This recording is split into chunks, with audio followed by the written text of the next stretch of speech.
it's AlaskaGranny.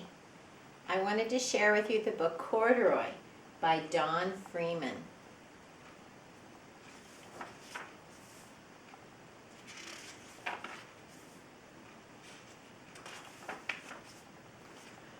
Corduroy is a bear who once lived in the toy department of a big store. Day after day, he waited with all the other animals and dolls for somebody to come along and take him home.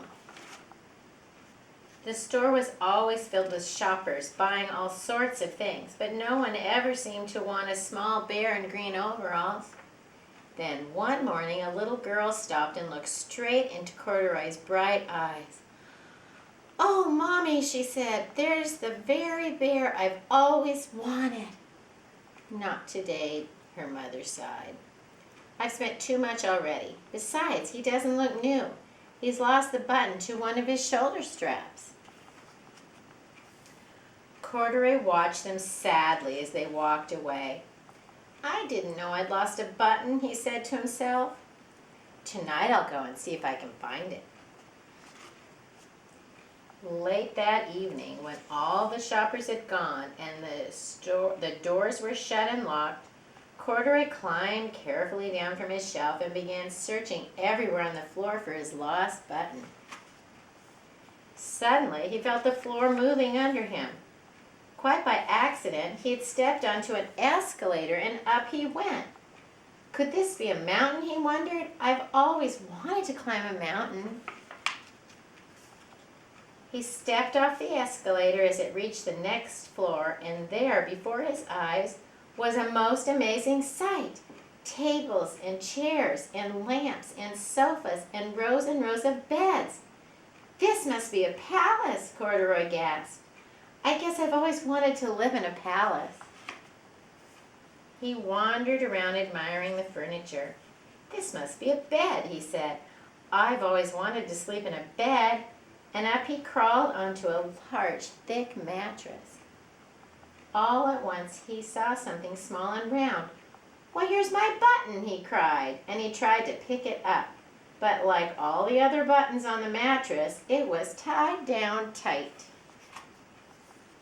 He yanked and pulled with both paws until pop! Off came the button, and off the mattress Corduroy toppled. Bang! Onto a floor lamp. Over it fell with a crash. Corduroy didn't know it, but there was someone else awake in the store. The night watchman was going his rounds on the floor above. When he heard the crash, he came dashing down the escalator. "Now who in the world did that?" he exclaimed. "Somebody must be hiding around here." He flashed his light under and over sofas and beds until he came to the biggest bed of all. And there he saw two fuzzy brown ears sticking up from under the cover. "Hello," he said. "How did you get upstairs?" The watchman tucked Corduroy under his arm and carried him down the escalator and set him on the shelf in the toy department with the other animals and dolls. Corduroy was just waking up when the first customers came into the store in the morning. And there, looking at him with a wide, warm smile, was the same little girl he'd seen only the day before. "I'm Lisa," she said, "and you're going to be my very own bear. Last night I counted what I've saved in my piggy bank, and my mother said I could bring you home."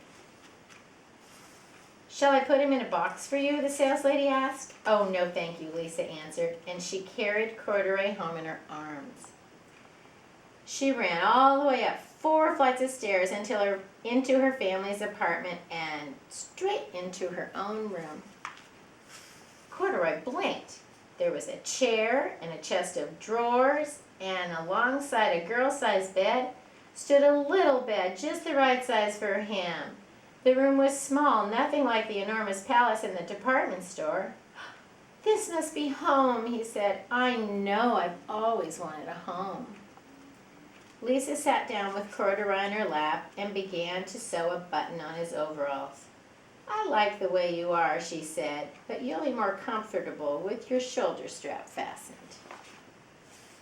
"You must be a friend," said Corduroy. "I've always wanted a friend."